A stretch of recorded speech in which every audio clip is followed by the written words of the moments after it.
Guys, today we're going to be ranking all the heroes and villains in Battlefront 2. Hope you enjoy this. If you do, please like and subscribe. And starting this off, we have Captain Phasma herself. Now, she can be good in some objective situations, but she's absolutely terrible. It's just that she relies on a droid too much. The staff effects are good. It's just that damage on a blaster is terrible.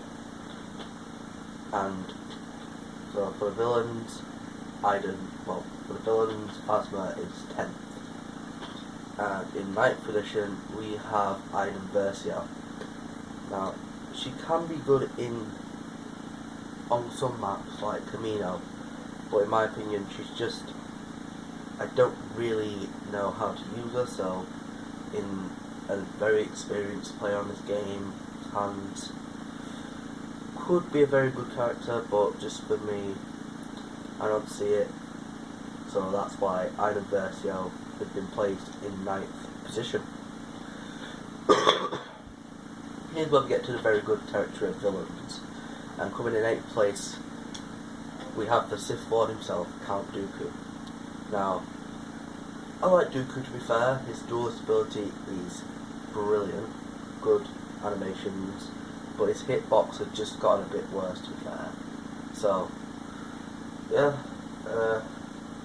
in H3V he's pretty good, especially just destroy the heroes, to be fair. The Galactic Assault he's not the best, he's more of a one-on-one character, but yeah, I do think that he is one of the better characters up close. And that's why coming in the number 7 spot we have Boba Fett. Now, I've been playing him with a bit recently, as you can see, I'm on level 11. He's pretty good, it's just that I'm better with people who can aim down their sights, and Boba's not that character for me. But his Rocket Barrage is one of the best abilities in the game, to be fair. And his Follow Hunt, that will definitely help him on maps like Bespin if he gets knocked off the map by Luke Skywalker. And that's why I put him at number 7, because his jetpack's one of the main things, to be fair, that will put him up high on people's lists, but I've got him at number 7. And coming at number 6 we have the boy himself, Emperor Palpatine. And this is where we get into this is just Palpatine's on another level here. His chain lightning can decimate rooms of infantry and troops. His dark aura is definitely good against low health heroes that are just blocking. So if you want to kill, like, let's say a 20 health Anakin, but he's just not going to stop blocking, get Palpatine in their dark aura and you've got it there, to be fair. And he's just world class. Coming in at number 5 I have General Grievous. And boy, when his abilities work, he will be a beast. I would put him at number 2, to be fair, if his abilities were glitchy and he had better defensive stamina. But right now, H3V, before this update, he was a monster. But now he's just, his unrelated advanced works, it's just his Claw Rush will not. I just hate when the Claw Rush doesn't work, because you always get stuck or like. And that's the thing with Grievous, they've got the droid working, but they can't get Grievous perfectly. And I will say, Grievous needs to be worked on before September. Before the September update, they need to concentrate more time on Grievous instead of just other heroes getting little things that people can complain about. Because Grievous needs improving on bug fixes and glitches, sorry. Because he's a tank. Kind of like Vader, but more bugs. Coming in at number 4, I have Bosk. he's probably been my favourite hero so far, except from, well, sorry, villain, except from a couple of people, probably. If you want a passive hero, if you want someone who could be all round fucking beastly, you've got to go with Boss. Because on Naboo, second phase of Naboo, the corridors, throwing Dioptis grenades and Predator Instincts, and everyone is done. Literally. Heroes vs Villains, he's not as highly ranked as I would give him. Probably put him 6th or something for villains. But Boss is an absolute monster. And if you don't play Boss now, you should try him. I've been playing him a lot recently. I've got him up to level 12. I'm going to continue playing him.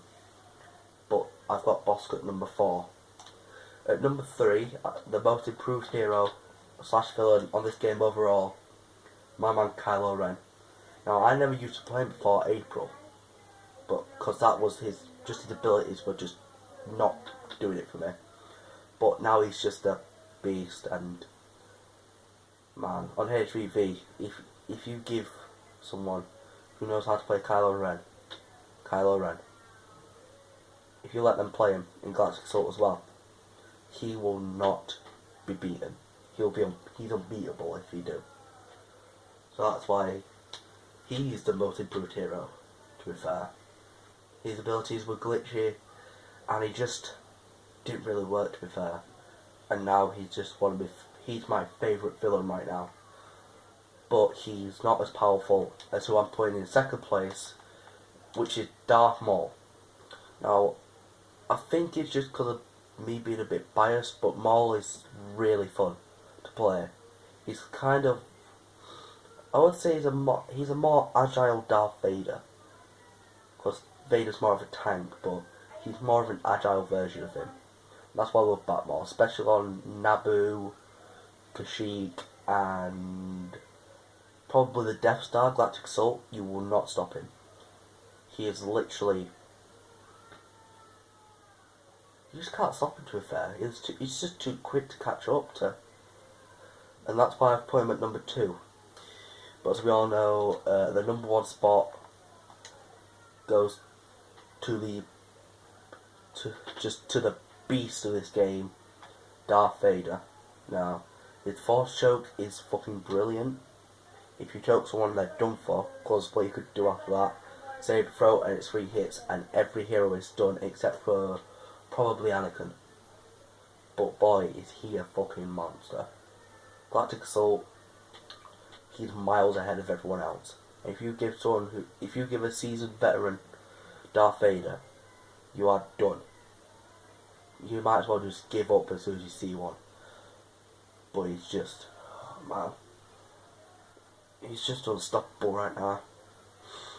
But guys, that is my top 10 villains of Battlefront 2. I hope you enjoyed it. Been thinking this out not as often as I should have, but that's what I'm doing right now. And I hope you enjoyed the video. I'll be doing my Heroes one later, and yeah, if you want more content, please like and subscribe, and peace.